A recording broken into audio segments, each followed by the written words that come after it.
મિર્ચી morning. છેલ્લા 4 દિવસથી હું રાત દિવસ સવાર સાંજ લગ્નો જ અટેન્ડ કર્યા કરું છું.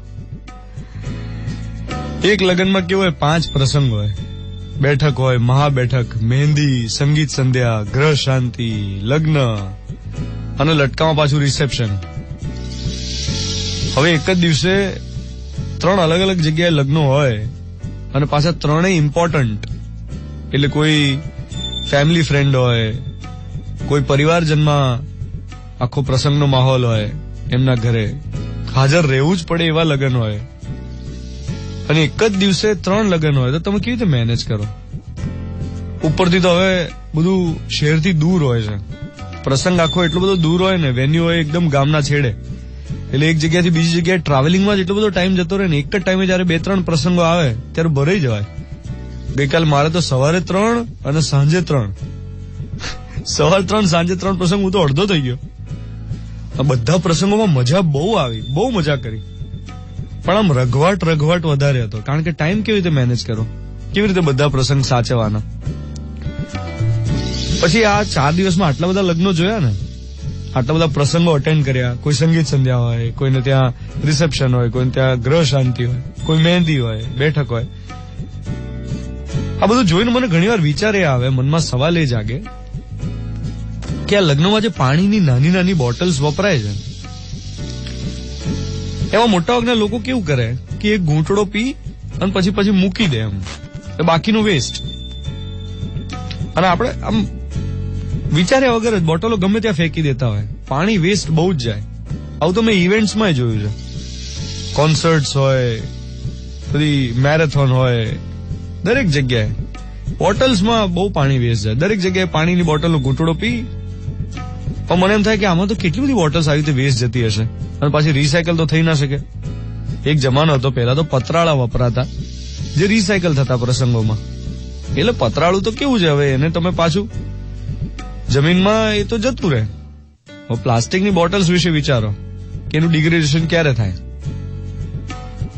એ જ રીતે પ્લાસ્ટિકની પ્લેટ્સ આપણે દરેક આઈટમ માટે નવી લઈએ છીએ. લગ્નોમાં તો એવું હોય કે જેટલી આઈટમ એટલી નવી પ્લેટ. એવું નહીં કે એક જ થાળીમાં બધું પીરસાતું. પહેલા બેસીને જમાતું હતું, એટલે એક જ થાળીમાં બધું આવતું હતું, આવીને પીરસીને જતા રહેતા હતા, એટલે થાળી એક જ રહેતી હતી. એટલે ધોવી કેટલી ઓછી પડે. આજે પ્રસંગમાં 200 માણસ આવ્યા તો 200 થાળી હોય, એમ એવું હતું પહેલાના જમાનામાં. હવે તો 1000 માણસનો પ્રસંગ હોય અને એમાં દરેક જણ દરેક વસ્તુ માટે નવી પ્લેટ્સ લે. તો વિચારો એમાં કેટલી વસ્તુ વેસ્ટ જાય. અને પ્લેટ્સને ધોવાની જયારે આવે ત્યારે કેટલો પાણીનો વેડફાટ થતો હશે. અચ્છા, એક બીજું ઓબ્ઝર્વેશન કહું. એટલી બધી જમવાની આઈટમ્સ હોય ને, એટલા બધા કાઉન્ટર્સ હોય, કશું પૂરેપૂરું રિલિશ ના થઈ શકે, કશું પૂરેપૂરું એન્જોય ના થઈ. તમે જોજો, થાળીમાં એટલી બધી આઈટમ હોય, ઓછી આઈટમ હોય તો આનંદ લઈ શકાતો હોય, મનથી માણી શકાય. પણ બહુ જ બધું હોય તો એમ થાય, આ ખાઉં પેલું ખાઉં, આ ખાઉં પેલું ખાઉં, આ સારું છે પેલું સારું, બધું એક વસ્તુ ચાખી, એક બટકું ચાખીને પછી જવા દેવાનું. ના ભાયું. એટલે ખવાય ઘણું, કશું યાદ ના રહે, લિજ્જત ના હોય. ત્રીજી વાત, આજે લગ્નોમાં શેરવાનીઓ પહેરાય છે, એનું પછી લોકો કરે છે શું? વરરાજા અને કન્યા બંનેના કપડા રિસાયકલ થાય છે. લગ્નના કપડા એક જ વાર પહેરાય, બસ. પછી એનું થાય શું કરે શું બધા? ઇવન બારાતીઓ જાને આવો, ભાઈ ના, આ સાડી તો છે ને ફલાણાના પ્રસંગમાં પહેરાઈ ગઈ, હવે એમના આ બીજો પ્રસંગ આવશે એમાં તો એ લોકો જ હાજર રહેવાના મહેમાનો, એટલે આ રિપીટ ના કરાય. દર વખતે તમે નવા કુર્તા પજામા લો.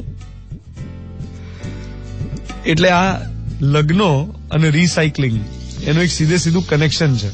વેધર ઇટ ઇઝ પાણીની બોટલ કે પછી જમવાની ફૂડ આઇટમ્સ કે પ્લેટ્સ કે પછી શેરવાની. આપણા મોડર્ન મેરેજીસ અને રિસાયકલિંગ, આ બંનેનું એક કનેક્શન છે. અને રિસાયકલિંગ થતું નથી, જેને કારણે વસ્તુઓ વધતી જાય છે, મટીરિયલ્સ વધતા જાય છે અને વેસ્ટેજ વધતો જાય છે. અને આ બધા એવા સવાલો છે જેના વિશે તમે વિચારવાનું પસંદ કરતા નથી. 7:19 થઈ રહી છે. મિર્ચી 98.3 6th Feb ટ્યુઝડે મોર્નિંગ હું છું ધ્વનિત તમારી સાથે. Good morning my dear.